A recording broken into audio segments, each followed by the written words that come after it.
The book is called Where's My Hat? Have you read that children's book? It's amazing. Big fan. So the whole book has no purpose. It's about a bear. I think it's a bear looking for his hat. Okay. And I think at the beginning, at the end of the story, it's a bunny that steals his hat. And he just eat the bunny. That's amazing books. The book has no purpose and no lessons. It sounds like the way to punish someone who steals your hat. Yeah. You guys should look at that children's book. It's great. And it won some award as well. It's like, I didn't make that up. Really? Yeah.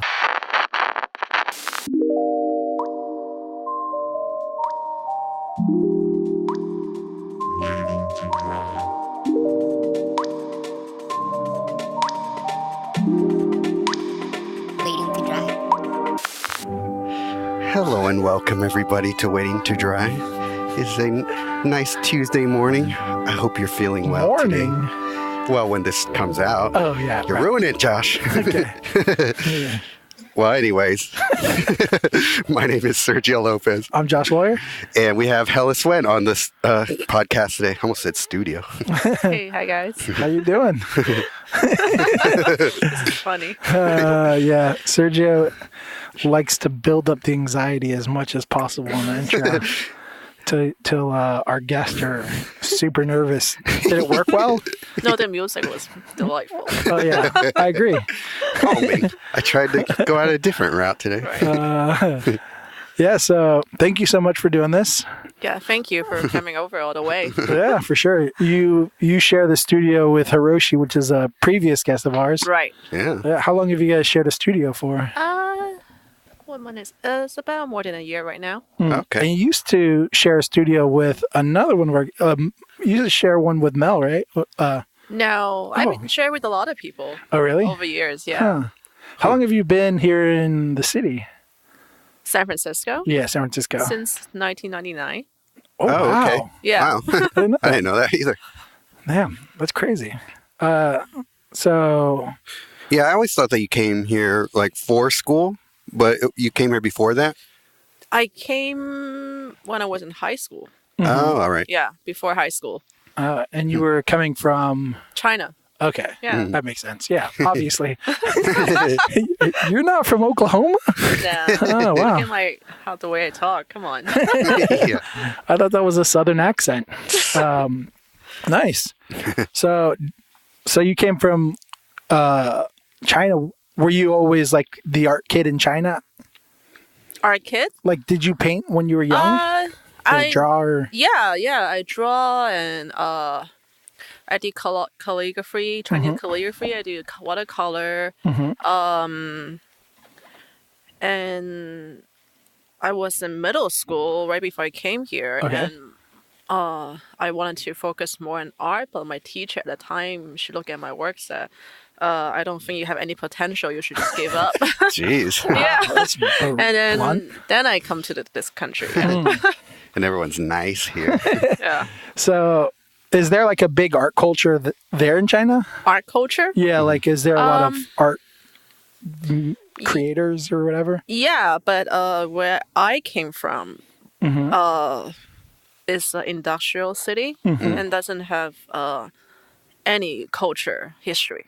Oh. Yeah. So my city, I'm from Shenzhen. People might know it as where they make iPhone. Oh, all right. Foxconn. Oh, all right. So it's a tech city. Huh. A very brand new city, doesn't have many culture background. Yeah. So how does that kind of like looked upon? Were people like, other than your teacher, obviously, were people supportive of you being like a creative person, or is it kind of looked down upon? Well, so a lot of kids at the time would take classes after school, right? And art is what they choose for. Like they do a piano, I see. violin. They don't see it as the career you're gonna choose in the future. It's just something you do after school. I see. Yeah. So yeah, they're supportive, but as for kids, Right. It's like a After kid school playing program. soccer or something. Yeah. I see. Huh. That's Is it a interesting. thing like whatever you choose, you better be really good at it or else it's a waste of time? Is it kind of the thought? Well, that should behind be it. your thought in general. For them, I mean, Chinese we should move to Chinese China then. parents are like more. They just want to gear up with their kids. They should know everything. That's the way to go. So For sure. yeah. That's cool. Are your parents supportive of you being an artist or anything like that?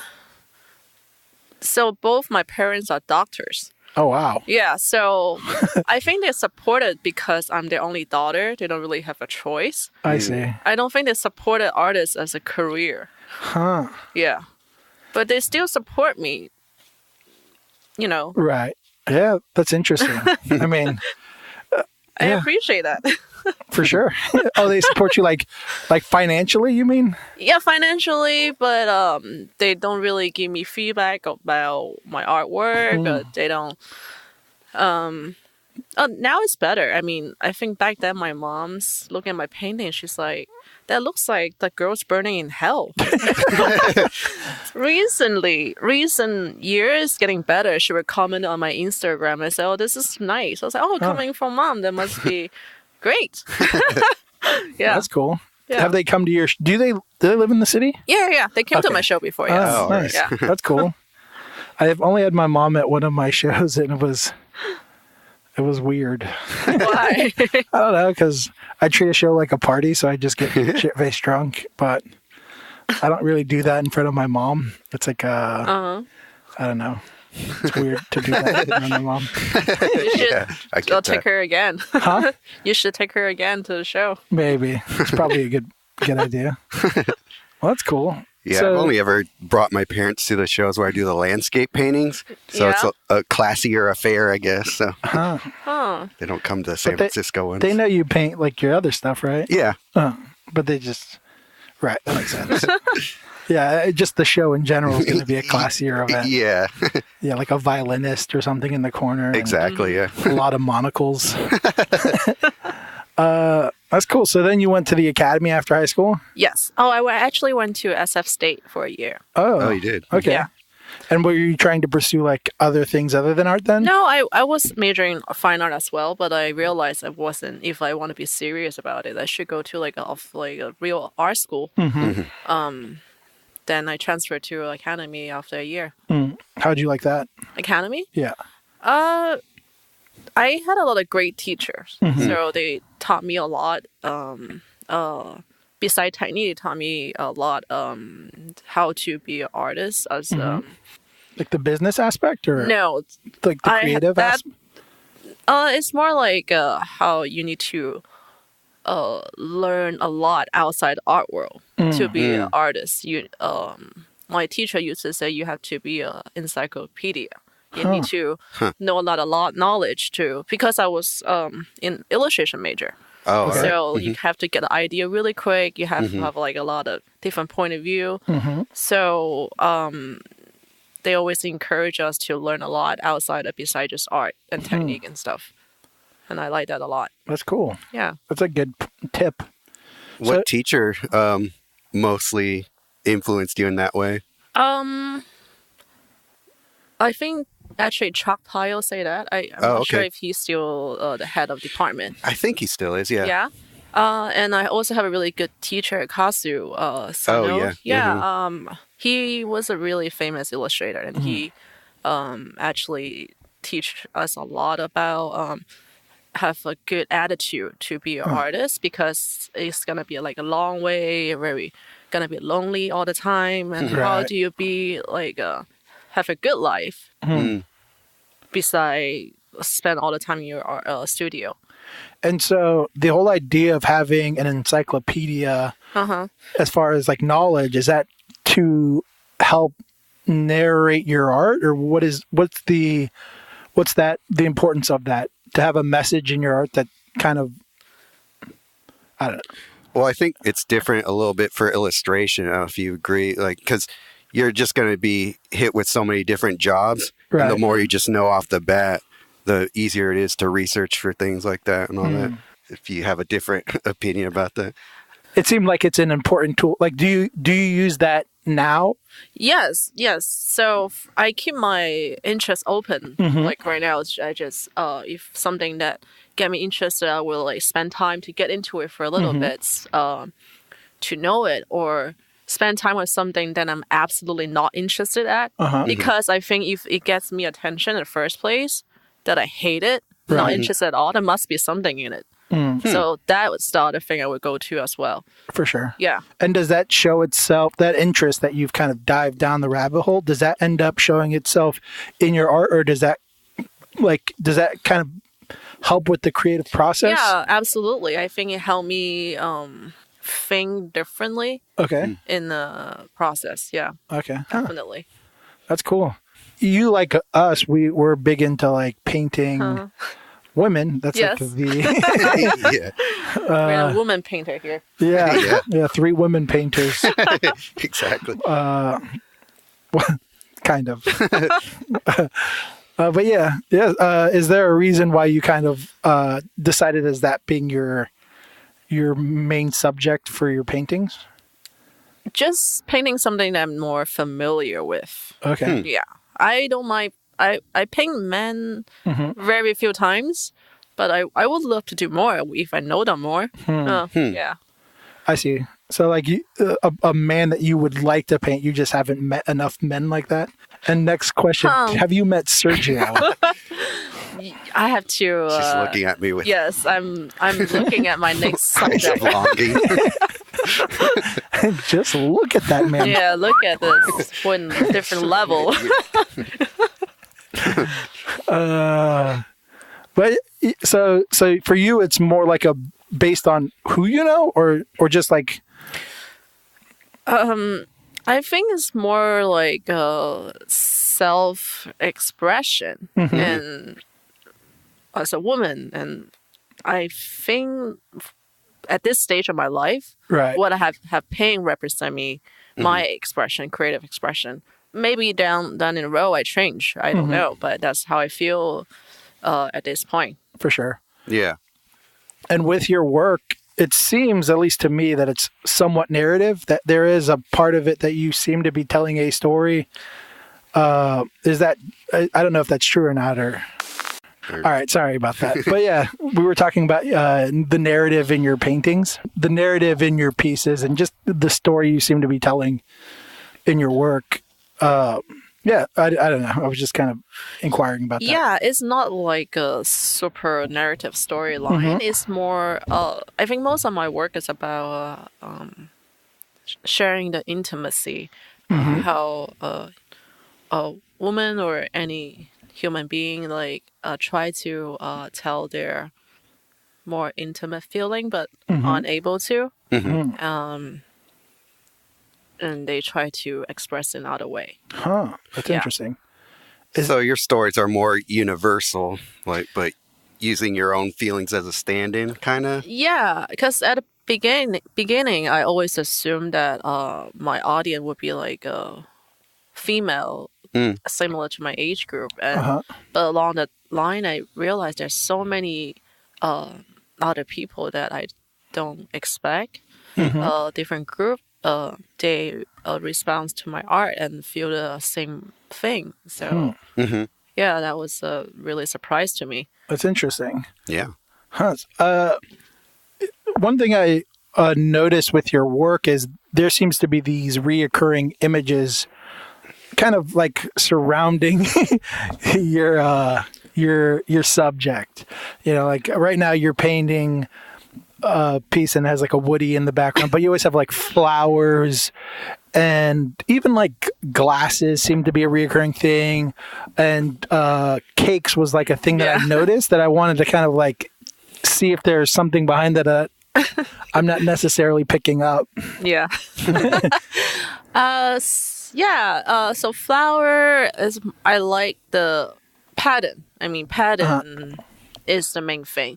Okay. Just like glasses. I think glasses, I paint them a lot. First, I like the way they cut your face. It's the pattern, cut the shape. Right. The other meaning of the glasses is they're usually just decorative glasses.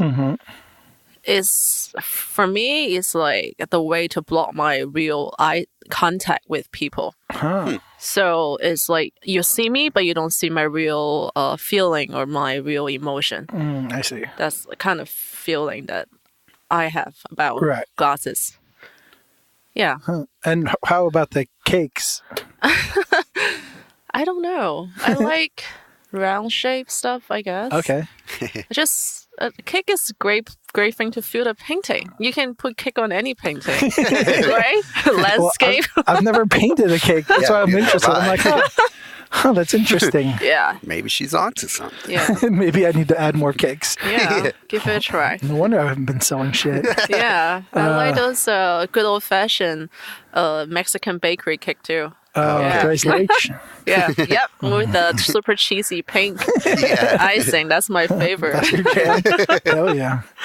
Yeah, that food coloring makes it taste better. Yep. Good for painting as well. That's cool. Is your work pretty, I don't know, because there's this feeling I get with when I look at your work that there is some, I know you said it wasn't too narrative, but it does feel like it's very intimate as far as it kind of seems like it's you being represented by, which I think a lot of people's work is in general, being an artist, you're kind of saying something about yourself. But for me, it does seem like there's a big chunk of you being represented by the other figures in the piece. I don't know. Maybe just my call for attention. People need to listen to me. I think I'm not really good at a communicator in the real life. Maybe subconsciously put down some message in my painting. Right. For sure.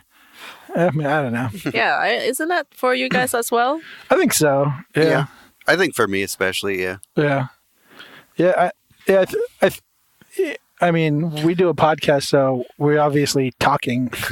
But I, especially earlier on when I was much more shy, I've kind of grown out of that for the most part, but the habit of painting still is like a great version of trying to like talk without having to talk to people.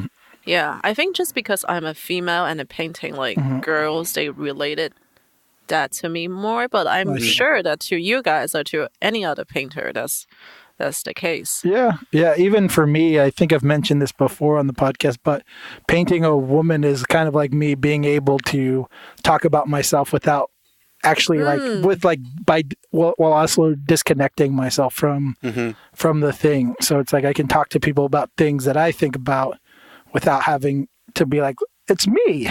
Yeah. I think I feel the same way about my work too, where it is sort of like this. I think we have talked about it once on the podcast before where, it's what you were saying before, the emotion, like there's an emotional stand-in for yourself in your female figures. That's kind of how I feel about when I'm painting them. Yeah, that's why whenever I go and visit Sergio and he does like a surprise thing, he's always just like nude in some weird position. I'm like, what are you doing, Sergio? He's just like, just living my life. Just living my best.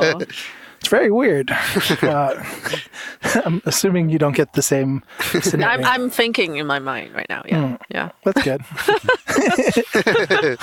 Just like 260. That's what you're. That's your jam. Yeah. That's what's going on in my head. Yep. Does like you being from China and that culture, does that influence your work at all? Not really. No. I didn't really grow up. I read a lot of comic book. Okay. Yeah, and I read a lot of European literature. So I really don't think Chinese culture influenced me as much. But for recent years, I do spend more time to look at the Chinese art element. Even though in 2007 I went back to China to like try to study and pick up some traditional calligraphy and watercolor technique as well. Really? So it's more the technique that interested me, more less the culture, I have to say. That's interesting. Yeah. And have you put that into your work? Yeah. Like my last show we spoke, I do some large drawing. I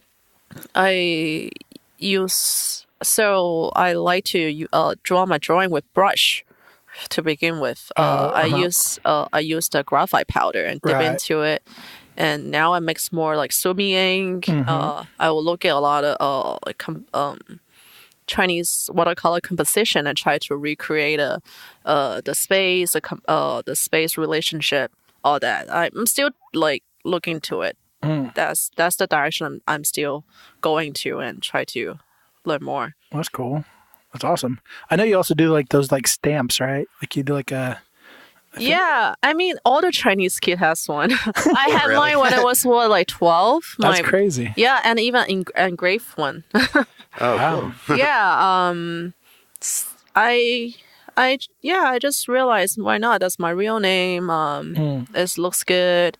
For sure. I think one other reason I started want to use it again because when I was trying to do more Chinese work, I was looking through my old art material and I find a set of Chinese brush, and I never used it before. And I look into it; it has my name engraved to it. So it was my mom. I think 10 years ago, when I told her to get me a set of brush, she actually made the set for me. Wow. Yeah, and I never used it. She never told me there was my name engraved on every single brush. Wow. Yeah, and I look at it. That's like, oh, that's my, that's what it is, and they really support me in some way. So I should use my family name. That's awesome. On my work. For sure. Yeah. Yeah. That's awesome.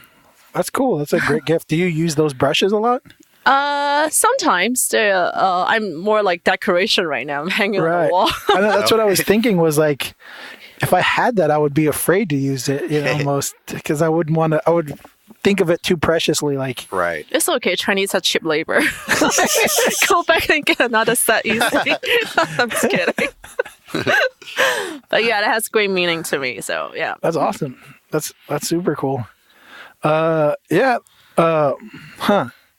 There is this cool thing I noticed with your work where there's like, if you look at your whole work as as a big thing and you look at it, there's this thing where you seem to kind of fluidly go from like, this very sexual figure to like a little kid or like almost like a cartoon figure, there is like this weird, well, not weird, but there is this like wave where you seem to go through like a spectrum of, I don't know if it's like the female experience or just human experience or whatever you're trying to, but there is like this interesting, thing of like, from the most adult kind of concepts to like, the little girl thing. Yeah. I think just me. I have different side of me and different interests. Right. Yeah. Yeah, there's like cartoon things, happy faces and things like that. It's interesting. Yeah, I'm still trying to figure that out. When I grew up, I draw a lot of like comic book. Like self-published at home. Oh, for sure. Yeah. Right? Yeah. We all have that. I definitely did. Yeah. Right. I just try to right now want to try to do like a painting that still have that kind of feeling to it. And you're just trying to capture kind of this like fun side of you. Is that what it is? No, I don't think it's fun. It's more like a graphic side. Oh, I see. Yeah. Okay. Yeah. Like almost like an illustrator feel. Yeah. Huh. That's interesting. Yeah. And you want it to be merged with like fine art feel, or you want them to be separate? I do want to merge them. Okay. That's another thing that I'm trying to go when I create my future artwork. I want to see what's a good way to merge them. I mean, it's me, same person. Yeah. After all. That's cool. Yeah. And so what's dictating that is that like, because it seems like you almost like are pursuing things that you visually like and then kind of reversing what the meaning is or something like that. Is that kind of the process? Yes. Yeah. I think that you said it really right. Yeah. Yeah.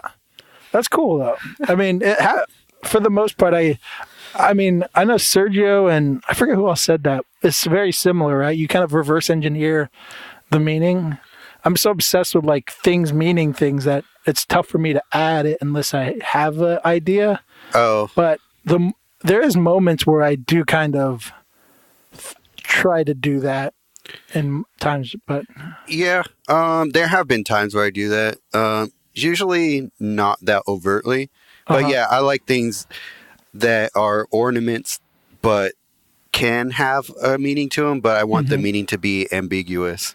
Like, Right. I don't want to see or when I put a symbol into a painting, I don't want the symbol to be instantly recognizable as a thing. Right. I just want it to be like, oh, you can add your meaning into whatever you think it is. Exactly. For sure. So like for example, like your word bubbles that you use in a lot of your paintings, like maybe you just like them because they're like a neat graphic shape where Right. it's weird Yeah. oval. That's how I start with. But when you think about it, that must be a reason that you attract to the shape at the beginning. Right. It's just Yeah. I mean, besides just a vision. that's because I've also used word bubbles like in my past works. Yeah, I've seen that. Yes. And, but it's like for me, it's always has to like, I don't know. For me, I can never add it unless it's supposed like my narrative allows it, it's like it's dictating what I can add to my piece. Right. But I have it as like a visual thing. I don't know. Even sometimes it's just to mean like it's cold outside or something, like I could see my own breath. Right. Yeah.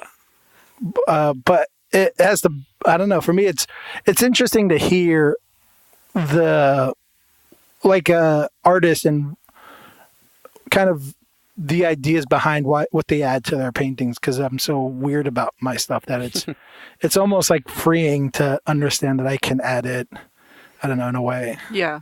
Do you explain them a lot when you Not really. in show?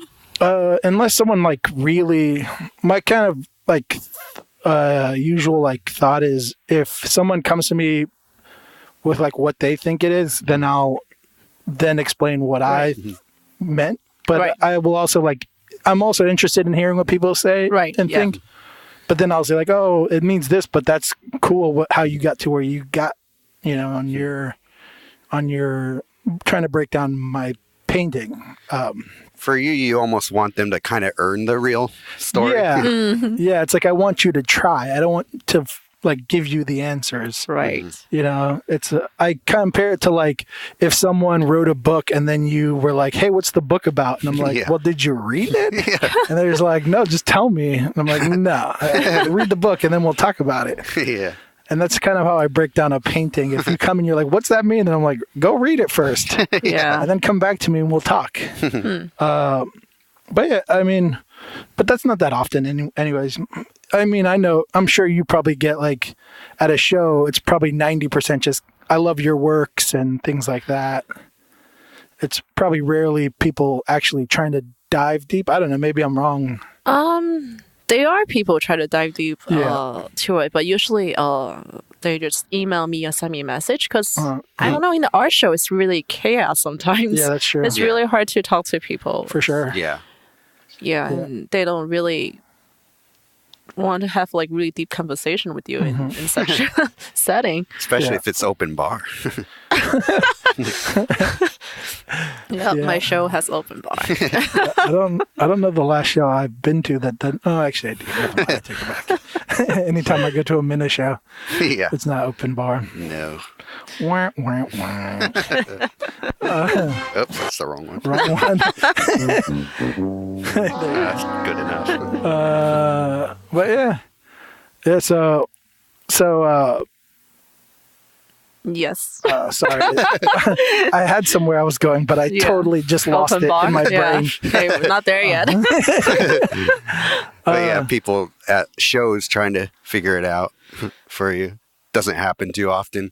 But you were saying that people will email you about it. Yeah, they You would. think they're more comfortable trying to? Yeah, they email me about it. They would like DM me on Instagram and tell me how they feel about the artwork. Actually, I really appreciate it. Whoever, if you guys listening, thank you very much.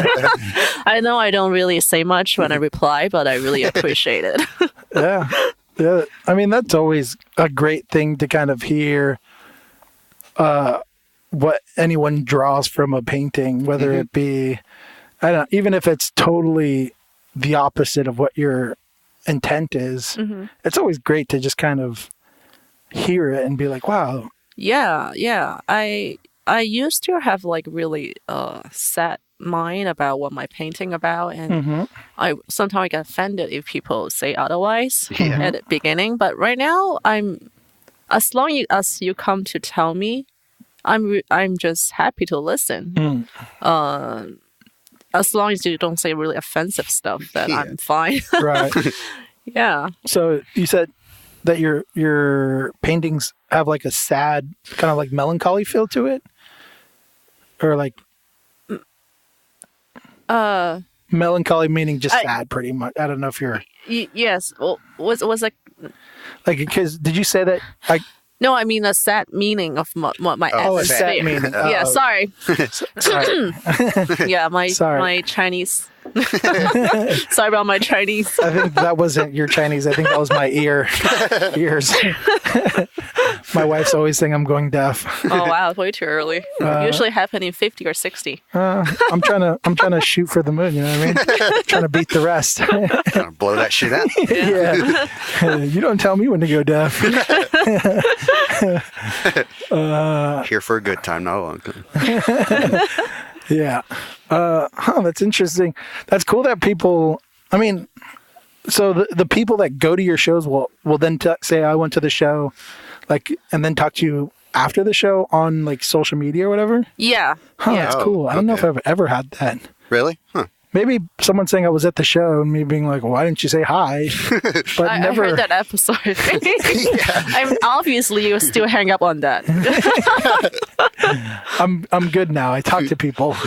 I'm getting out of my shell. On Instagram especially. But that's well, that not being sad just took away a lot of questions I had about. I was like, oh, really? I didn't think you're just read that sad. Yeah, pretend you wanted it to be sad.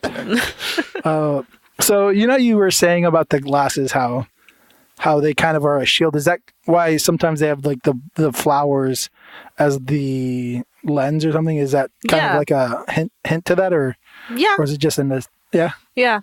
You seem like you're like, this is a stretch, Josh. No, I think you're right.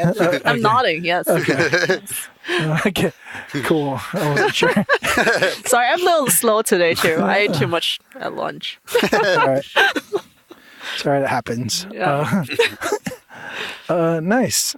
So you said you were showing New York's or New Jersey soon? Oh, just a group show with spoke art. Yeah. Oh, okay. Nice. So for the shows, like if it's a group show, does the kind of theme of the show dictate a lot for you, or are you kind of?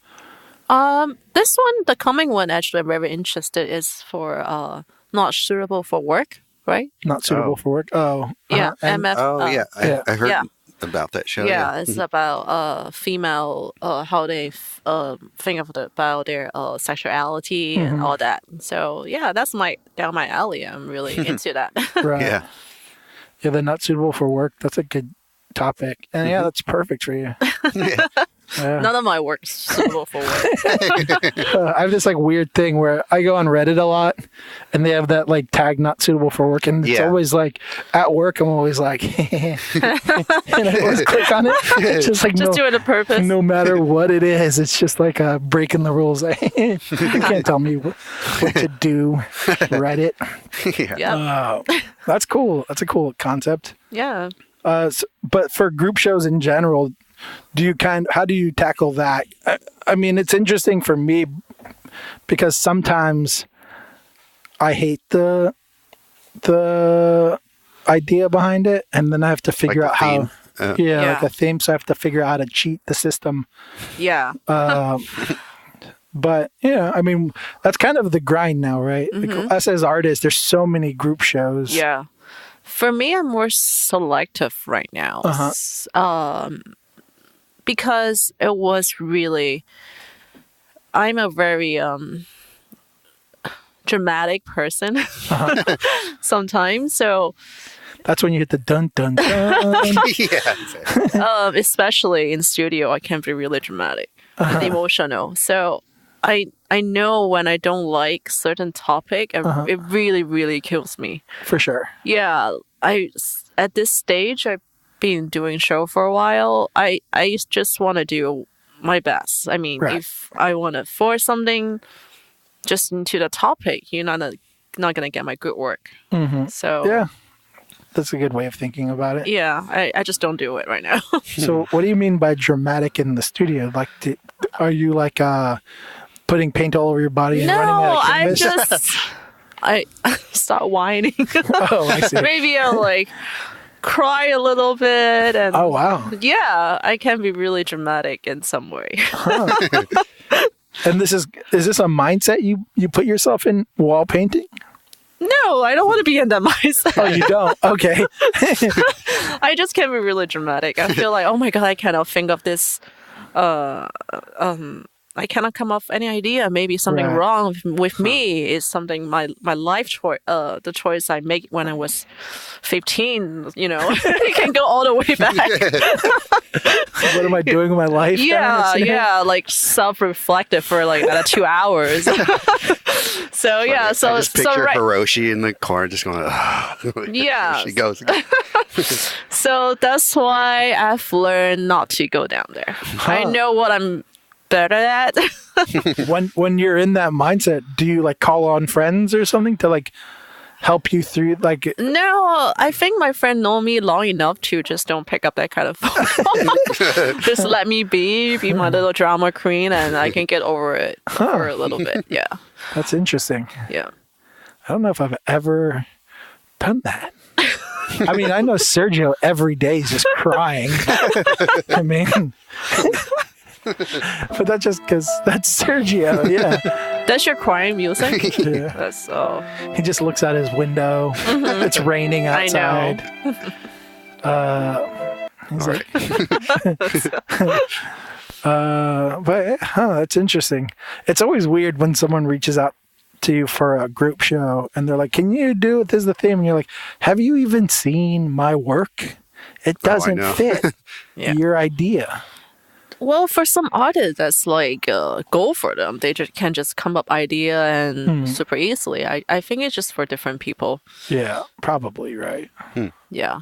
That's offensive. I remember Monty was telling me once, he was like, "Oh man, watching Helice paint is so like, because he's like, I attack it, and she's always like one paint stroke." Yeah, I paint really, really, really, really, really, really, really slow.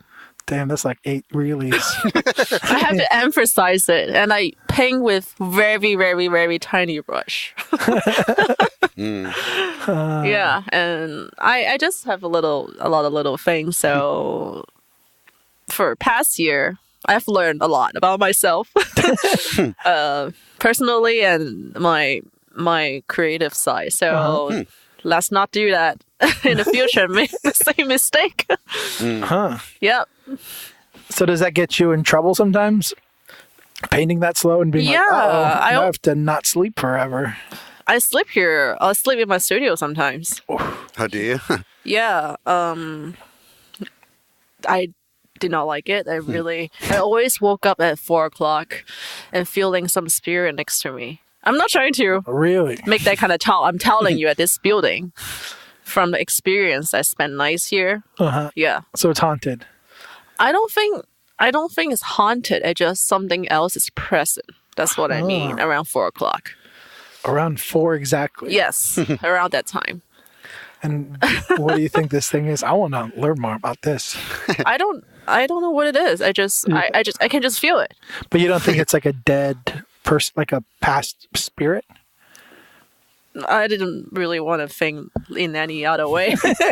Yeah, I'm like Adam I'm fine. Caldwell creeping around. Yeah, or the mouse in my studio. I don't know. I'm just saying that it does. I'm not scared. I just don't like the feeling of it. Yeah. Do you sleep on that couch? Yep. That does not seem fun. The couch, yeah. I there was nights like that, especially when I prepared for my solo show. It was very, a lot of pressure, and I spent a lot of time in the studio. Yeah. Yeah, sounds horrible. I mean, my studio's right next to my house. Yeah. Right. It's my that's detached good. garage. So Yeah, I hopefully in one day I can have an in-home studio. Mm-hmm. Before I feel like it's better that you separate them, Uh-huh. but right now I feel like I do have a not so normal schedule. I Uh-huh. like to work between 10 to 3 in the morning. in the nighttime. So 10 p.m. to 3 like a.m. yeah, I think that's my most sober time, like Yeah. clear mind time. Mhm. But this neighborhood isn't so great, so I do not want to like spend late night here. That's how I feel. Right. It's probably Yeah. a good move. Hmm Yeah. Yeah. I mean, I don't know. I have a home studio and Sergio doesn't. Mhm. And I will never not have a home studio. Yeah, you It's- just get comfy. Yeah, it's just No, nice to. I think that's the best of both worlds, where you have a detached studio from your house. yeah, Yeah. like Because my I don't really like having the studio in the house. Right. Right. I feel like you need some sort of, I don't know, psychic separation Right. from your workspace. Yeah, shots fired at MJ for sure. But yeah. I mean, I don't know. For me, it's great to, if I have if I'm busy even that day and I have an extra 20 minutes, 30 minutes, Yeah. I can just walk into my studio Yeah. and spend 20, 30 minutes and get something done and then go and Yeah. do the rest of my day. Where Yeah. to go to a studio seems like such a, a thing. It seems like extra work I don't need to add if I don't have to. Yeah. But I don't know. I also understand the mindset of hmm not having comfort that close, to your studio. Mhm. It kind of forces you to Yeah. But maybe in a few years you change your mind. I mean, I better not. creative process change all the time. You might want something else in Yeah, the future. yeah. I saw this house for sale recently, and they had a house, and then like a big warehouse. It was Yeah. like 4,000 square feet. Also, like next to the house that was attached to the sale, and I was like, "Holy shit! I could have my own warehouse right next to my house." It's so cool. It would be so nice. I don't have enough money, Yeah. but it's tempting. Something to look forward to. Yeah. Work toward to. I know. God. Anyone have like an extra 500,000 that you want to send my way? Feel free. I won't stop anyone. Yeah. Set account. but- GoFundMe. Yeah. I mean, here in San Francisco, a home studio's almost impossible nowadays. Yeah. Would you ever kind of move out of the city or? Not at this stage. I like city life. Yeah. Yeah. I cannot stand a lot of trees. That really scared the shit out of me. Well, you can move to like San Jose. San Jose's a city. I know, but it's like, it's more suburban than San Francisco. I can't do suburban. I grew up with the super fast-paced city. I like fast-paced. Yeah. That's I like city life. Yeah, I don't know if I could ever live in city life. Really? Yeah. Yeah, I could visit it, but Yeah, just how you grow up. I think that's yeah, I think suburban life's great. I just not for me. yeah. I mean, I don't like I like to be close enough to the city to visit. Yeah, you guys are super close. Yeah, Yeah. yeah. And I don't know. When I was young, that was like the dream: move to the city and all that. But now I'm like getting older. I'm like, yeah, I'm too old for that shit. Like, Yeah. I need to sleep. We're about the same age. What are you guys talking about? Yeah, but For me, it's more the money thing that gets in the way of that. Yeah. Not that Santa Rosa's that cheap anymore either, Yeah. but God, it's San it's Francisco insane here. outrageous. Yeah. yeah. Hope you like spending $300 on a bagel. Yeah. But that's cool. I mean, it's cool that you lived in the city since 1999. Yeah. That's a good. I The mean, year Old Navy opened on the Market Street. Oh, really? Yeah, I remember that vividly. That's that was a hilarious. big deal for you. What huh? was it before? I don't know. Yeah. Yeah, because that's all I I mean, remember. you've seen probably a good change in the city Yeah. Yeah. since 1999. Like, I mean, the last couple of years, we always talk about how crazy it's gotten, but Yeah. even the early 2000s was like totally different from now. I'm thinking, yeah, Yeah. it is different. It was, I mean, a lot shittier, probably like aesthetically, but I don't know. The energy was probably more lively in a weird, funky way. Early 2000. Yeah. I was still in like school. I was underage. I don't know how lively I can get to. I guess that's true. High school, I mean, Yeah. that's a good age to get lively. No, I was. Maybe, I was. yeah. I don't think I was like that. Me neither. Us Yeah. either. Yeah. Wink, wink. But yeah. It's the sumi ink thing is cool. I remember when I was younger and did graffiti, sumi ink was like the shit. Is it? Really? Yeah. How's it related to? Because we have these markers called mops where you put ink into it, and it's almost like a shoe polisher, but Right. better. And Yeah. I started, I think, as shoe polish. Right. And but sumi ink, we would always go and steal all the sumi ink from Deso, and Steal it. yeah, when we were young kids, and we'd get like all of it and be like, cool, even though it's like $1 or something. Yeah. So cheap. Oh my god. It's so cheap. So cheap. I don't think it's a Wait, good. was sumi permanent though? No, it's not. That's Yeah, what I think. So I don't understand No, why. it's not permanent, but when you're young, it's a numbers game, or when Yeah. you're doing graffiti, it's a numbers game. So Just tag. as like it lasts through rain, like rain won't. Did it? Yeah. Oh, is it waterproof? Oh, Yeah. Okay, that I- makes sense. Yeah. Oh, yeah. I don't know. I haven't tried it. I mean, at least on the outdoor. surfaces we did it on, Yeah. it lasted, and for years, we're just trying to fight the buff, like the guys painting over it. Gotcha. You could literally go and like put Windex on it and just. Oh, now I Goodbye. want to try. But like, but yeah, as far as rain and all that weather, it was safe. Even sun, it was pretty good against. Yeah. Sumi ink can be pretty Awesome. awesome. I think so. Medium. Yeah. What is it? To Is it look just into graphite or something? And water? I don't even know what it is. Actually, what is it? Wiki it. I have Yeah, 'cause I know I you have have- different sumi in the studio. They have those like blocks, right? Yeah, that's what I'm using right now. I'm Okay. using grinding my own ink. Uh-huh. Yeah. Yeah. It's nice. I never really thought about what's in it. I just, Yeah. I guess neither have I. Yeah. well, Sergio, I mean, I'm justified. I never think about any materials. Sergio, not cool. Sorry about that. Sorry that Sergio doesn't know. But yeah, so how have you has the city influenced your art at all? Oh, San Francisco? Yeah. Of course. I mean, that's I spent most of my lifetime here. Uh-huh. That's just me. I mean, I don't paint Ocean Beach or I don't paint Twin Peaks, but right, that's just some kind of hipster inside of me. I'm always gonna be here. But you paint the Golden Gate Bridge like all the time, right? I know. I'm gonna go out paint later. It's just like in Nice every like eye, there's like a little highlight, and then if you look close enough, it's the Golden Gate Bridge. I know. Yeah, it's a Bling. little trolley car. Like, Yeah. is that Orange. yeah, is that Barry Bonds baseball? Yeah. Is that what that highlight is? Yeah. If I ever gonna have my own color, I gotta dedicate to all the landscape and street name of San If you Francisco. have your own what? A color set. Oh, Maybe Golden Gate, Bridge Yeah. Red. Which is pretty much cadmium orange. Yeah. That's a special thing inside of it, guys. Yeah, that would be actually pretty cool. Yeah. Fog gray. Yeah, like Sutra Bath Gray. Yeah, Dolores Park. What color is Dolores Park? Green, I like guess. a yellow green. Yeah. Yeah, that's my love to San Francisco.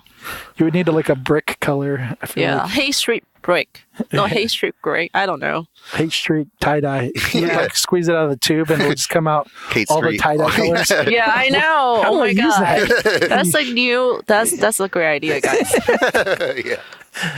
And then you mix it and it becomes black. Yeah. 'Cause it's all there you go. Yep. Yeah. That's your art tip, guys. Yep. Yeah, I think we met through Irene, right? Yes. Through Wonderland. Yes. Is that kind of, so wait, when did you graduate college? Let's back it up a bit. What? I have to tell my age now? Oh, or lie. 2018. 2010. Yes. Okay. So yeah. And Wonderland like one of your first places you were showing No, it? I've been showing for a while. I think through Wonderland, it just I know another girl. She curating a show in Wonderland, and she find me. That's Who's how. that? Amanda Lynn? No, Olivia. Yeah, I don't. Wait, I haven't seen her. Olivia. Wait. I was thinking Olivia from Lunar End. No, she's from Academy. Okay. Olivia. Huh. Yeah. Oh. Was it like the Academy Collective thing? Was it that I thing? don't even know her that much. I don't know why. It was just from the school. Yeah, Right. I think. But Was that like the one that Daniel Segrove and those guys were all in? Yeah, and they're much younger. No, I don't know. I'm not about younger, but they're like years behind me as well. So so we're just like coincidence. So yeah. Oh, that's cool. So where did you start kind of like, how'd you dip your feet into the showing world after? Yeah, did you start like right after going to school? What did I do? Yeah, I started with some like local small show, and then I did like some children's book for a while, and which I really much want to go back to it, do children's book. Were you like, you were the illustrator for someone's book? I was just working for an app. They do children's book, and I did like 7 books for them. Wow. That's cool. Yeah, I like it. Now I think about it, like I think I have more confidence to like do that. But yeah, that's not the story. But yeah, I do children's book, and meanwhile, I try to like knock into those door to do shows. Just really starting from the scratch. And I had my first solo with Modern Eden in 2013, and I really thank them to give me that For sure. Yeah. opportunity. Yeah. That's cool. Yeah, and goes from there. Yeah. So the because did you complete like, did you graduate as an illustrator? Yes, yes. Oh, you did? Okay. Yeah.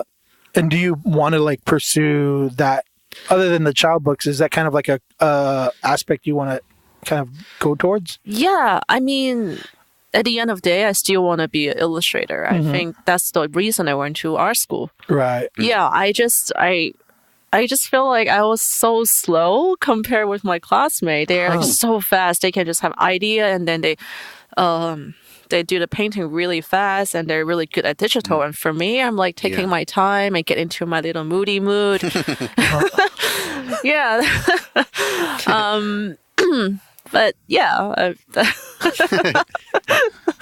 I do like enjoy doing illustration. Yes. Nice. Yeah. So you do digital work sometimes then, or you just like don't a do it super basic thing, like okay. super basic Photoshop. I need to go back to it. For sure. Yeah, because I feel like these days it's almost all digital illustration. Yeah. Right. Yeah. How dare they? Moody mood. Yeah. That's cool. Yeah. So I can paint my moody naked lady. Have my cake. There's no crying in digital. That's a quote, right? There's no crying in digital? Yeah. What does that mean? Oh, it's just there's no crying in baseball. That what was that from? League of Their Own. I don't know. Maybe nobody gets this reference. No. Nope. Fuck it. If you're listening to our podcast and you get that reference, you better stop listening. That's cool. Should we talk about the paintings we're supposed to talk about? So we're going to talk about 2 paintings.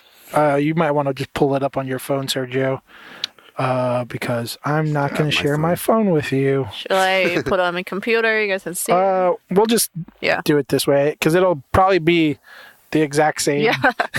Right.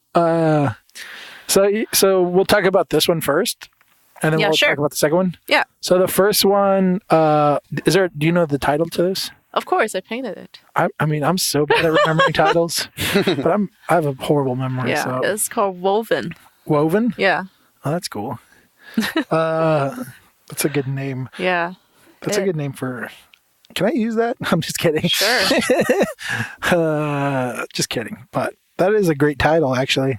So in this, you have 2 women, and and then one's laying on a bed, one's sitting up, and they're both, well, one's, I can't tell if she's wearing underwear, but Sure, what? if the one on the left is wearing underwear or not. I was going to say they're nudes, but then I was like, wait, she's not nude, but she's, I don't know what to call it. Yeah. So two somewhat nude figures, I guess. Yeah. I don't Nude enough. New enough, yeah. And then one's reading a book, and then looks like a moleskin on the bed. Is that a moleskin? Yes, it's my moleskin. Oh, nice. Nice. Shout out to moleskin.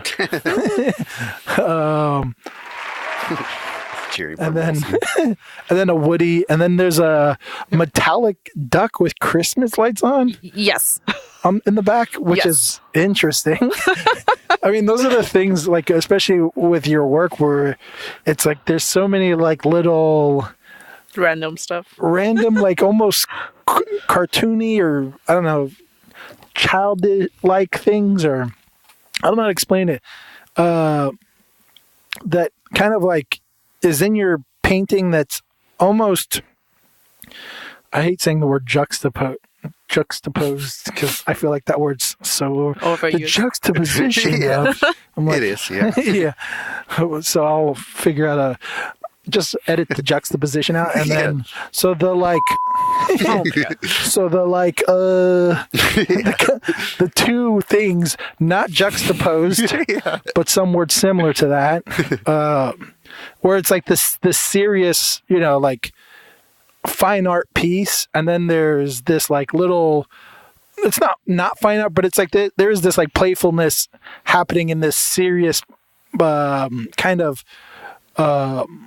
environment, I guess is the best way to call it. Right. Which is awesome. I mean, the title, I love Woven. And is that referring to the two figures kind of being So close or something, or that's entangled? that piece is it's from my last solo show, and the show was inspired by T.S. Eliot's poem. It's about time, actually. Oh, really? So Woven is taken from one of his poem called Burn Norton. Sorry about my English. Is about how past and present woven, past and future woven and present in the present. I see. Yeah. So this piece is about time. But yeah, you were talking about, or we're talking about your piece and kind of the inspiration behind Woven. Yes. So the piece was part of my last solo show, and the show was loosely inspired by T.S. Eliot's poem, and that piece Woven is from one of his poems from four quartets. We could have Burns Sergio. Norton. It's on my Instagram caption. Do you want to have Sergio read it? He Yeah. has such a Yeah, because I'm not really good at reading. he has such a sensual voice as well. Yeah. Yeah. Okay. So my painting Woven is inspired by one of T.S. Eliot's poem. So let's hear that from Sergio. Yet the enchainment of past and future, woven in the weakness of changing body, protects mankind from heaven and damnation, which flesh cannot endure. Beautiful. Clap, clap, clap. Snap. Thank you, everybody. It's more of a snap thing. I don't have snaps on it. How do you not have an audience snap button? Not cool. Not prepared. That's cool. You're lucky I have orchestra music. Right. True. So yeah, that's cool that your painting was based off of that poem. Yeah, that particularly few lines as well. And so when you're kind of basing painting off of a poem like that, is it how do you go about that? Are you constantly kind of thinking about that poem and figuring out how to convey that through a visual medium, or? Yeah. So, it's really just I read a lot. I just read it so many times and by reading, I try to create an image in my mind. Right. Yeah. Huh, that's interesting. Yeah. And so in the painting, the figures are kind of representing past and future and present. I see. So the girl that's sitting up, she's looking away. That's looking for the future. And the other girl, she's holding a boat, looking toward us as a present. I see. And there's like the Woody doll and the little duck and behind is like representing your childhood. So that's a past. But all those add together at this moment, but people seems like ignore it. I see. Yeah, they look little disconnected from all that. Yeah, I guess I'm trying to say that like we always like hanging on stuff from the past, right? And we always worry and wondering about the future, right? So get to the point that we feel very insecure about the present as well. That's interesting. Yeah. So it creates some kind of disconnection from a person to what are you right now. Right. Yeah, that's why she's not reading the book and the moleskin is face down because you don't really see what is it. The reading or what is really in your mind because people are just so disconnected at some point. Yeah. That's cool. And in that narrative, is that, I mean, this kind of goes back to what we were talking about earlier, where I do kind of feel like this is like a mirror about you in a way. Like you are taking a poem and then almost like saying like, how do I connect with it on a personal level? And then how do I, that's interesting. I liked it a lot. Yeah. That's cool. I did a show for Wonderland. It was like a 4-person show or something. I can't remember. But I had like a very similar kind of starting point. I had a Bukowski poem, and all of my paintings were based off of lines from the Bukowski poem. Wow. Yeah. And it's just cool to hear I tackled it a very different way where I was just trying to encapsulate what the author was saying rather than putting myself in that kind of I think it's really based on that piece of literature as well. I need to read yours. Yeah, but everybody rethinks differently, right? Interpret things differently. The reason I chose the poem was because it really hit home for me. It was very I don't know, motivating in a weird way. So I decided to use it based off of like what I got from it. But it's cool to hear that. That's awesome. So Thanks. so you picked multiple poems. I just read through his whole book. Okay. Not that particular one for quartet, and just see which. I just highlight the line that I like, and I try to connect it with my paintings. Yeah, that's cool. Yeah, I cheated on mine because Bukowski has like he read his, so I would just listen to him reading his poem like over and over again. Yeah. And it was just like I don't know. He's like a sad, haunted man, so it was great. Lonely night in the studio. Just listen to that. Yeah, exactly. That's cool.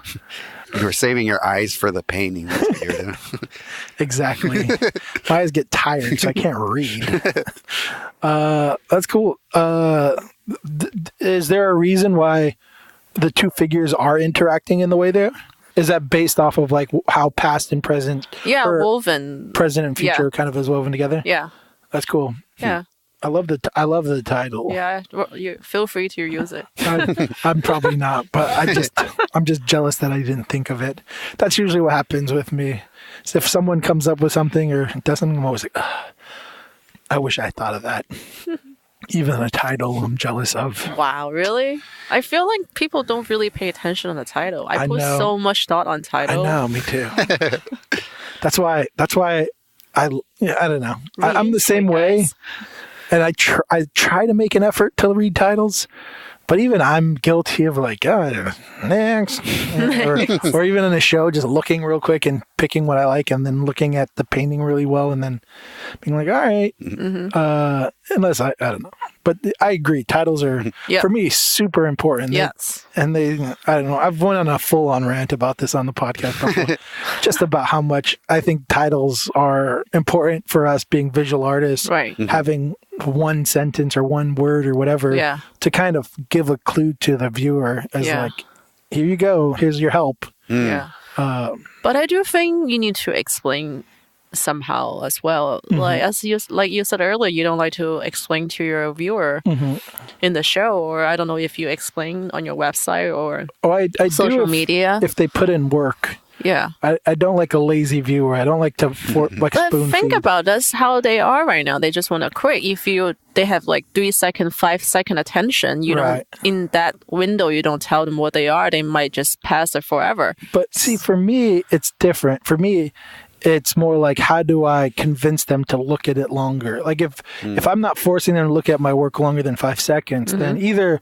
my work isn't going to connect to them as much as like to whoever it's connecting to, or I need to try harder to force people to look harder. But I'm not going to necessarily tell them my story in words if I'm doing a visual piece. You're right. You know what I mean? Yeah. For me, I don't know. It's just kind of a thing I'm not willing to do. But I mean, I understand it. For me, I'm just stubborn.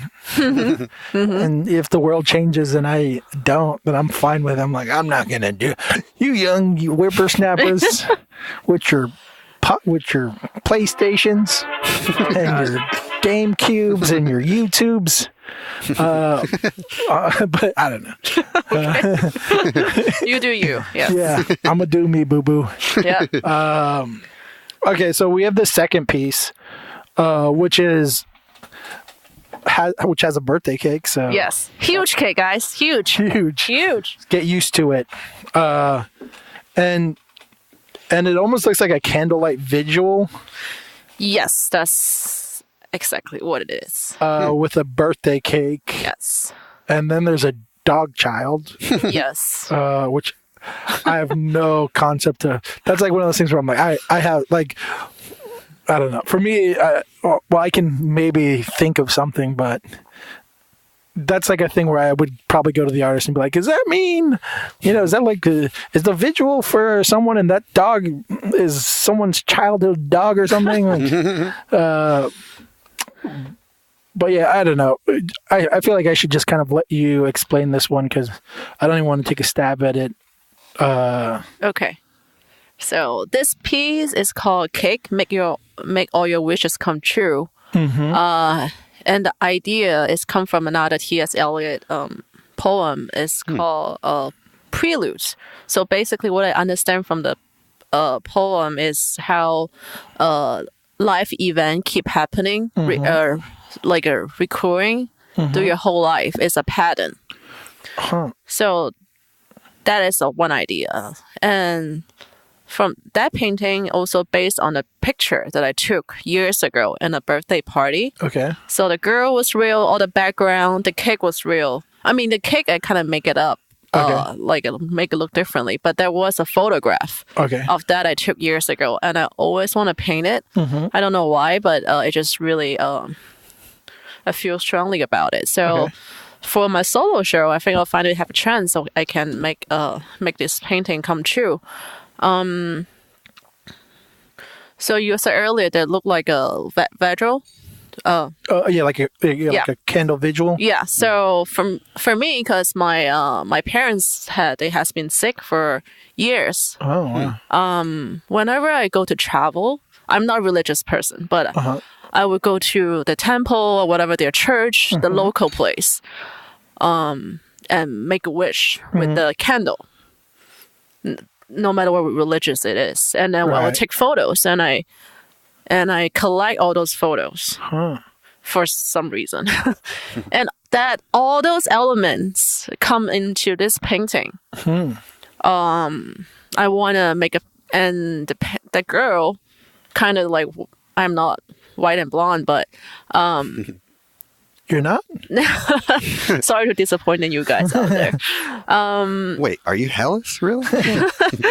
But I always have this image that I was about 4 or 5. They would get me those cheesy ass big ice cake, this cake.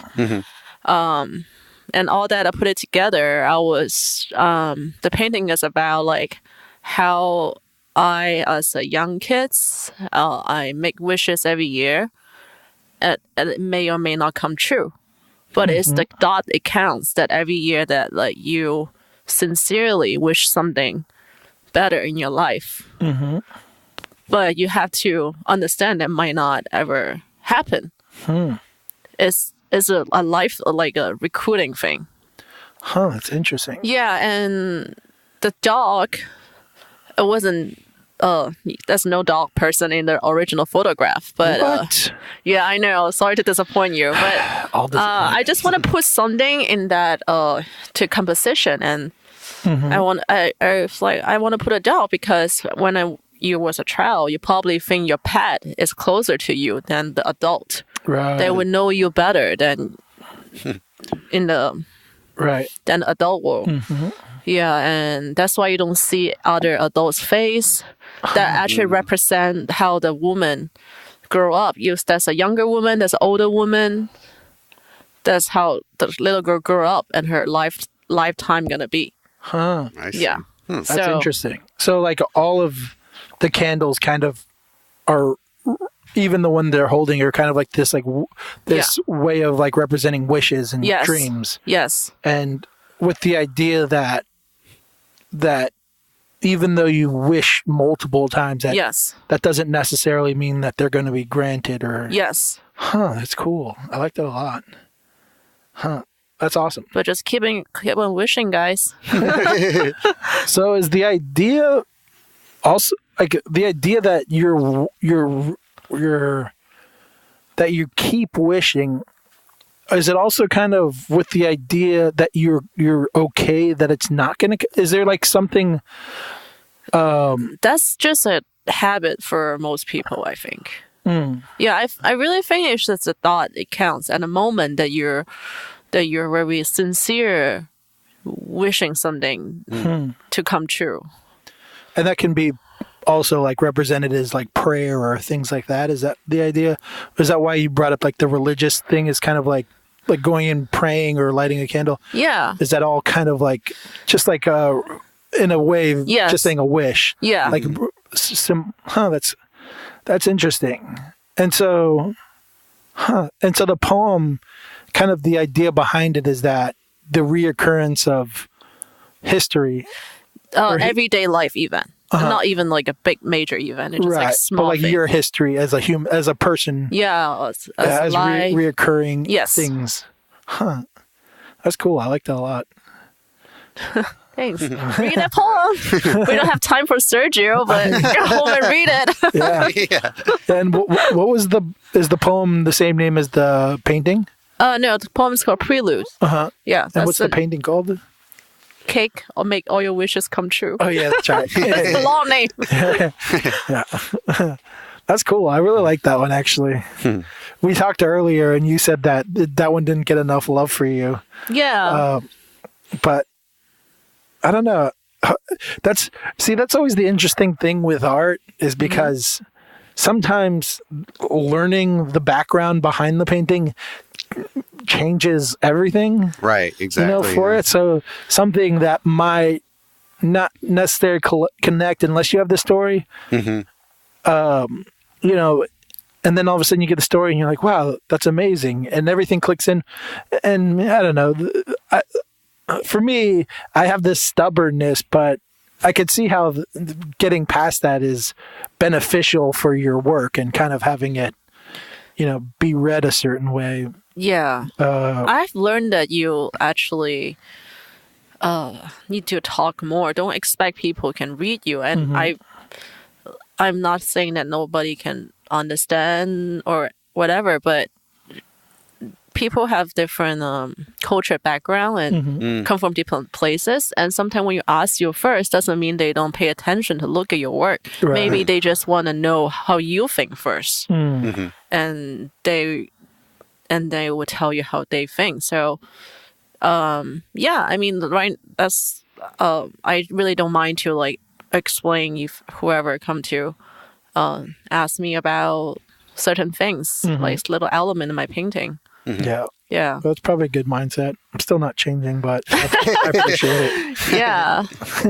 Yeah, I actually learned that from the mural I did last year, which I want to talk about a little bit because actually affects me a lot.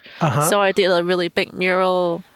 Probably not huge for all those mural I thought artists. it was pretty big, actually. Yeah, pretty 16, big, yeah. 16 feet by 35 feet. Yeah. Out in like in Michigan. Oh, really? Huh. Yeah. So I've learned a lot by studying there outdoor 7 days under the sun and rain.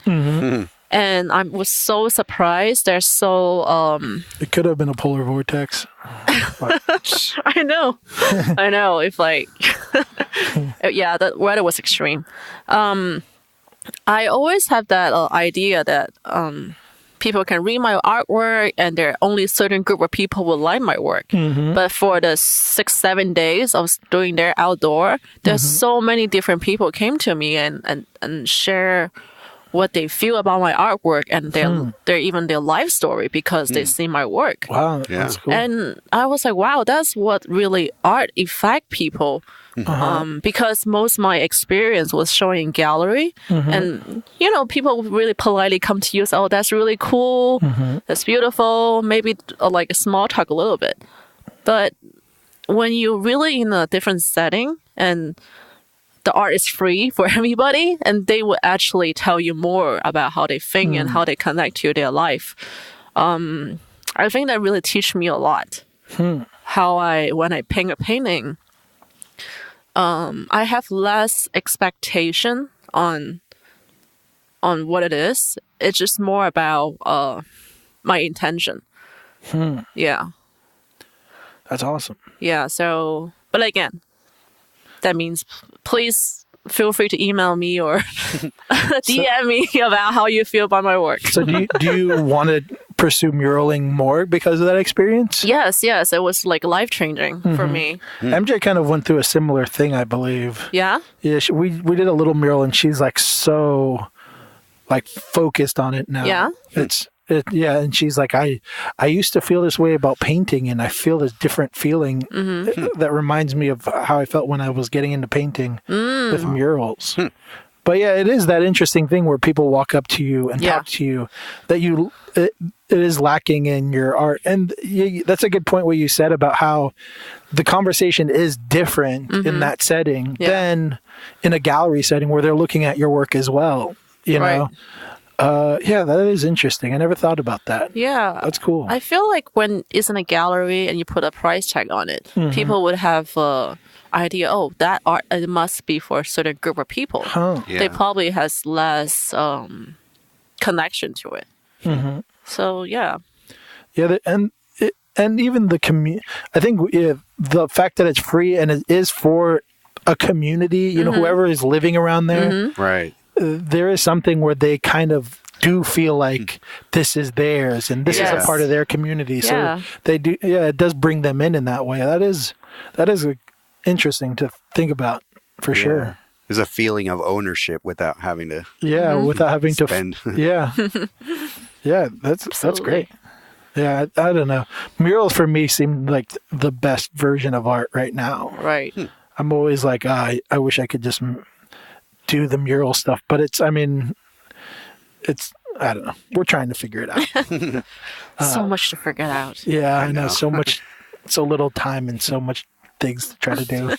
I heard this interesting thing recently where this guy was talking about business and he was like, oh, you know, we have all these creatives, but you have all these ideas, but you're just busy thinking of ideas that you never actually finish the ideas. You just are, what's the next idea? What's the next? And I was like, that's so interesting because I'm totally like that. I'm like, he's like, just sit down and finish one idea and then go and finish the next idea. It's like, it's way more accomplishing than trying to figure out the ideas. I don't know.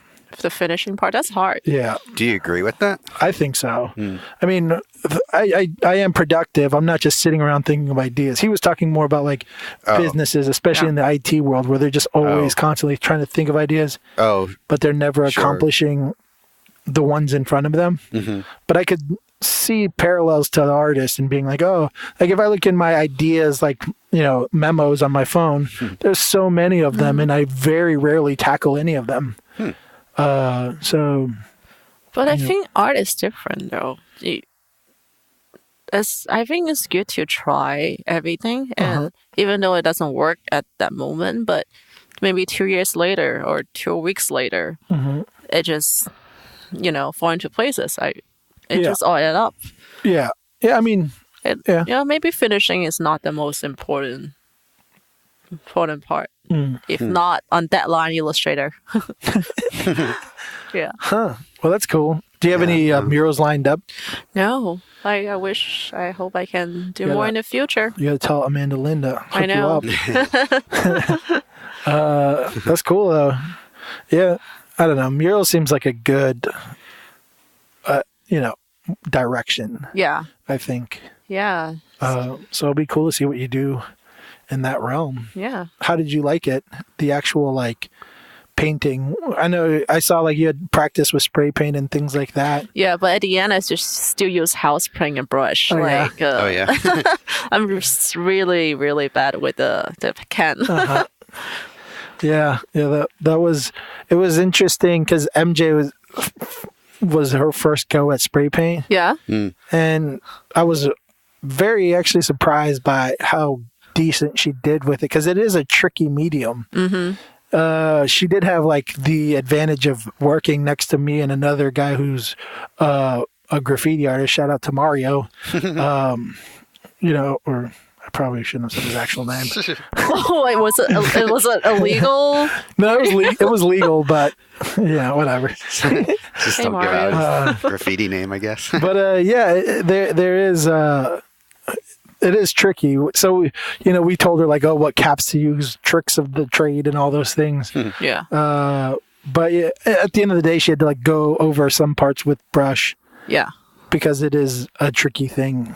So, yeah, I don't know. You can always come and visit our area. We have legal walls that are free to paint at all suburban? Times. Yeah, in suburbia. Suburbi pool, which is Sebastopol. Yeah. But yeah, that's cool though. So Sergio, you have these questions? I sure do. Question time. What's the music? Time. Boop, boop, beep, boop, boop. There you go. Perfect. Oops, sorry. That's not the right one. Sergio. Where'd it go? I guess we'll just jabber on. I'll keep doubling up my words so I can kill as much time as possible. Do you have your song? Is there even a song for your question time? I just loaded up a new. Oh my God! Do you want me to be quiet really so you can edit this out? Dang, where'd it go? Damn it. I'm ashamed. I don't have it loaded on my... What? Not cool, Sergio. Wow, my iPad. That's a question music? Okay. No, that's my I'm ashamed music. The song is perfect for this moment. Yeah. Well, anyways, we have 2 questions for our guests every episode. Well, 3. I have a last one. Oh, yeah. But... You don't have to answer. Anyways, who are your top 5 living artists? So my top 5 living artists. I like James Jean, like most of people out there. Yeah, he needs to die so we can have other people on the list. I'm just kidding. I know. He worked too hard. We might have to start banning people from them. Is he on every single one's list? No, he's not on everyone's. He's made a majority of them. A good amount of lists. Right? The living sure. artist list, yeah. I mean, he's that good, so makes sense. And too humble. Like, I'm not even that good. You're like, oh, shit. Yeah. Like, fuck you, asshole. Wow. So I also like JR. JR? Oh, JR. Yeah. He's like the photographer guy that does like the big, like wheat paste photography things. So I like his idea, and I like how he does good thing with community. I think that's the idea I like about him. It's great. Yeah. You guys should watch his documentary, the movie that he made, if you haven't watched it yet. Yeah, I've been meaning to, but I haven't yet. I don't know what it's called. Face Village, I think. Village Face. I can't remember. Something like that. Yeah. It's a great movie. For sure. Well, for painter, I like Gerhard Richter. Oh, really? Huh. Yeah. That's a surprise. I would have to see. I'm horrible at names, so I'm not familiar with that one. It's an abstract artist who does those almost like he has a super long career. Like, across the... He also painted the Sonic Youth album cover, the candle, and he... Oh, right, yeah. Yeah, he painted the girl reading script under the stage light. That's in the MoMA. So he painted like a bunch of different things. Yeah, his he'll long go career. from like photorealism to completely abstract. Yeah. I love his painting. Yes. That's interesting. Yeah, I like Cindy Sherman, the photographer. Oh, okay. Yeah. Yeah. Feminist. And Nan Golden. She's another female photographer. Oh, okay. Yeah. That's interesting. That's interesting. You have 3 photographers pretty much. Yeah. Which is cool. I like So that was going back to the thing I said earlier that I pay attention to things that I hate. So for as long as I've been going to SF MoMA, I always skip the photography floor because I don't get it. I didn't get it. I was like, what's photography about? Like, I don't get it. And then for the recent years, that's all I look at. I look at a lot of photography, no matter fashion or other kind. I just think there's so much into it that I can get inspiration from. Yeah, I agree. Cool. I'm like bad with photographer names, but yeah, I look at a lot of photography. So yeah, that's cool. And does that influence your paintings as far as like composition and all those things? Oh, definitely composition and the lighting and because because I take most of my reference photo too, so I can look at the lighting. Composition is very important as well. That's interesting. Does that make you a lot better at being a photographer for those things? I'm not a good photographer. I'm just learning. Yes. Yeah. Says every painter. I know. Every always painter is learning. like good enough with photography. Yeah. I know. I'm always like, I need photographer friends so I can pick their brains. I know. Yeah. They're like, how do I get the best out of f-stop? Yeah. Teach me. Yeah, that's pretty much what I did. Happened to make friends with a pretty good photographer. Taught me my camera. Yeah. Really? And how come you haven't introduced me to him? Want to go to Sacramento? Wow, even more suburban. It's funny because I have to go to we're going to go to Sacramento soon, and it's to hang out with a photographer friend. Oh, really? So cool. I'll pick his brain. Is your friend named Jesse? No. Okay, well, my friend's cooler probably. Probably. No big deal. I'll let him know. What's your friend's name, by the way? Jason. Stupid name. Actually, yeah. I'm like, is my friend named Jason? Sorry. That's cool, though. That's cool that you're influenced by photography and your favorite living artists are photographers. Yeah. Cindy Sherman doesn't really consider... It's more like performance art. I don't know. Oh, God damn it. Yeah. Anyway. Lost me at performance art. Wait, is she the one that looks at people? Is that Cindy? No, she Sherman? always like dress up herself in each photography. I'd have to see her work. I'm so bad at names. Yeah, I'm trying to remember some of her concepts. I know I've seen it before. But I'm talking about the lady that looks at people. Is that Marina Abramovic? I think Don't ask me. She's a performance artist. Yeah. Yeah, I should have been looking at you. Yeah, I'm horrible at names. That's cool. I have to check her work out, or maybe I have. I have no idea. Okay. Well, should I just ask my question now before you ask your last question? All right. So I have a question I've been asking. You want to talk some shit? Oh, yay. It is called. I think it fits better after the top 5. Okay. Is there an artist that you hate? No. Like work wise, not like personality wise, I should say. Living or dead? No? No. There's no one like, not even, what about, Their work is stupid, or like this is something. what about Jackson Pollock or something? Jackson Pollock's great. Oh, God damn it. Into it. Yeah, nobody. Right. Yeah. Okay, just checking. Well, that's my question. Is it Jason Pollock on everybody's list too? No, because it has to be living, unless he's a zombie. Which, Do people really answer that question? have we got an answer yet? Well, It's getting funnier for me, though. I'm not trying to be polite. I really don't have any, but I'm just curious. Do people really answer that Did Delphine question? answer that? she answered it in a way where she was like, I don't like the person, but I love their art. Right. That's polite. Yeah, I just want someone to talk some shit. Only because the reason being is that we do this podcast a lot, and I always seem to be talking shit about certain artists, Pollock being one of them. Yeah. Well, now I'm curious as to what you like about Pollock, or think he's amazing in some way. I think his painting is great. I like abstract artwork. I really like it. Oh, me too. Yeah. Some stuff I don't so much. Pollock being in that latter group for me. Yeah, Pollock's But painting whatever. just like my apron. Huh?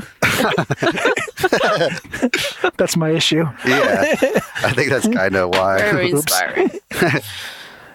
Yes. All right. Well, I think that should be. Sorry to disappoint you. Every time I ask that question, and they say no, I should go, even Pollock? and then say, okay, next question. Yeah. That should be the whole run. All right. Sorry, guys. I'm trying for all you listeners. I'm trying to have someone else join my group. And last question, Sergio. The last question is, what would you do with David Choe Money? Which Ching, is, ching. yeah. Still need to add the cha-ching to my You don't have soundboard. that. Other than get yourself a home studio. Yeah. Other than like buy your parents shit and whatever. Yeah, like art wise. Yeah. Art-wise? Yeah. Like if there's any idea that you've always wanted to do, but money is a factor in getting it done. So in my imagination, Mm-hmm. that would be if I have that, how much is it? 200 million or something. 200 like that. million? Okay. Unless you want more. 300 million? Yeah, the stock The value. extra million, I'm going to go buy my clothes and purses. Yeah. So I wanted to have like an art space that looked like a circus. Oh, really? Yes. So I always want to do installation art. Uh-huh. Or do art has no purpose. You just like use your subconscious to paint. So I want to have a space like a circus. So you have a lot of different things. You just go there and like drum on it and make marks.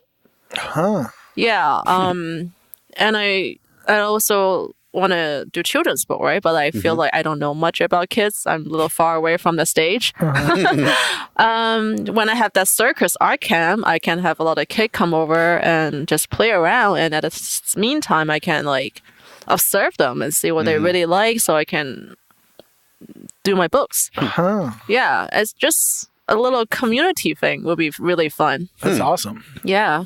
Maybe That has is a couple of first answer yeah. of a circus studio. Yeah. That's pretty cool.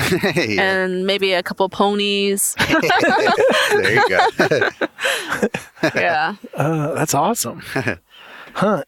In a way, it kind of reminds... Go ahead. Oh, I was going to say, so like for the stories, you would, I don't know, pick the children's brain in that way? How would you go about developing a story or your illustrations? Yeah, so I've been like doing a lot of brainstorming about my children's book, but the one thing I cannot figure out is what is the purpose of, you know how like every story has a main purpose? Mm-hmm. So I will always try to figure out what would be the purpose for my book, my story. I think that's something, because I feel like what I care as my stage of life probably doesn't apply to them. I really want to see like what they care about, and that's what I try to get. Yeah. Well, I feel like a lot of children's books or children's stories for children, there's a lesson that usually wants to be told. Something like ethical. Yeah. Yeah. Is that something that would be important to you at all?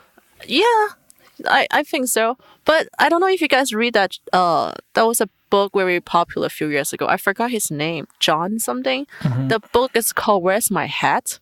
Have you read that children's book? It's amazing. Big fan. So the whole book has no purpose. It's about a bear. I think it's a bear looking for his hat. Okay. And I think at the beginning, at the end of the story, it's a bunny that steals his hat. And he just eat the bunny.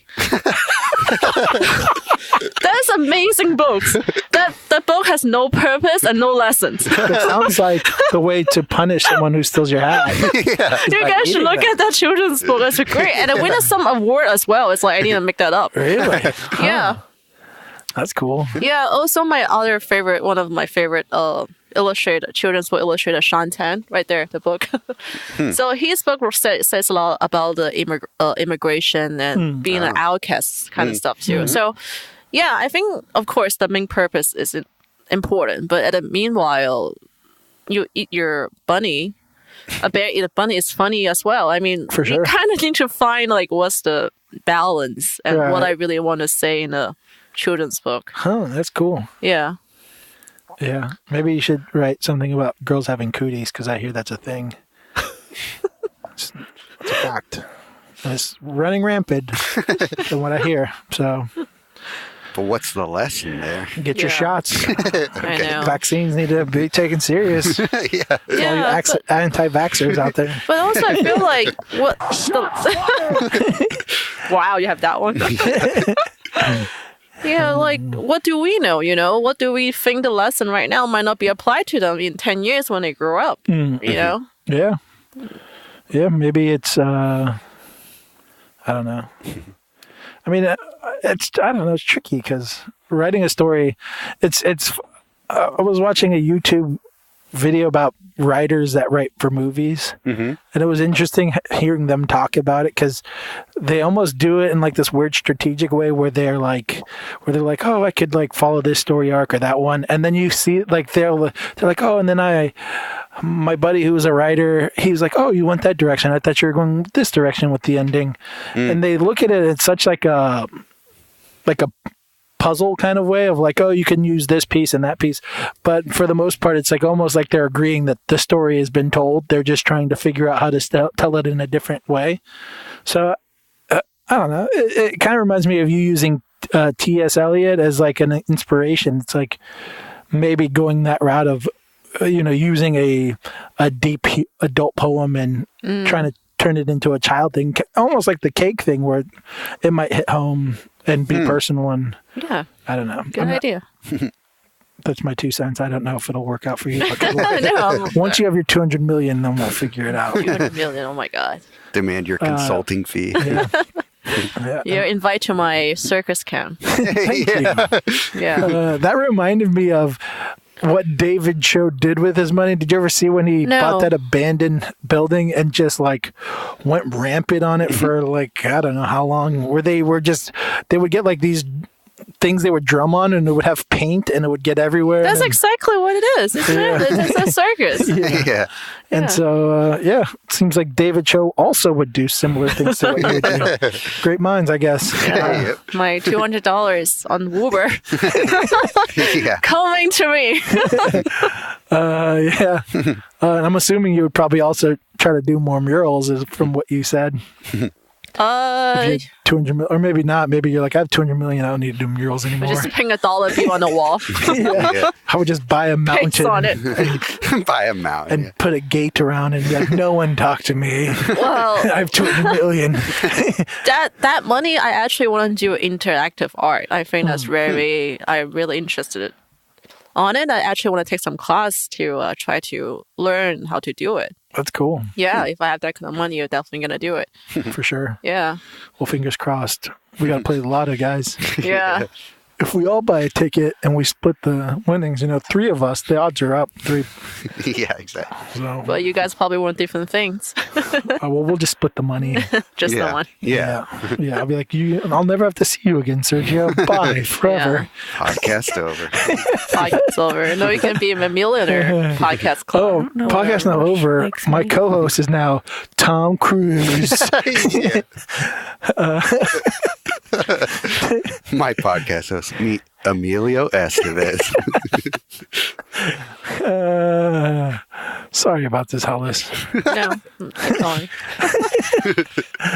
Hell yeah. So if anyone wants to find you, they can hit you up on, what's the best way? Instagram? Yeah, Instagram. I Yeah. track too much. Yeah. Yeah, and that's just Helice Wen, is that? Yeah, is all- just my name. I have a unique name. W-E-N. Yeah. Yeah, W-E-N. And we'll put them on our social media so people can find you. Yep. Hit her up. Let her know what you think of her paintings. Yeah. Yeah, let me know. I'll answer you. Yeah. Or just don't let her know what you think. Just ask her. But if you try to come at me that way, just come in. All questions about pencils should be directed her way. Please don't do that. Yes. But yeah. Thank you so much for doing this. Thank you, I really guys. appreciate it. We got to go see some art now. Classic. Yeah. Night out mission. Yeah. And if you're in the New Jersey area in I think it's April. Wait, March. Sorry. What? I forgot the month. in March, March. go check out her piece. It's gonna be awesome. Yes. But yeah, thank you so much. If you're still listening, this has been Waiting Try. If you're still listening, fuck off. Bye, guys.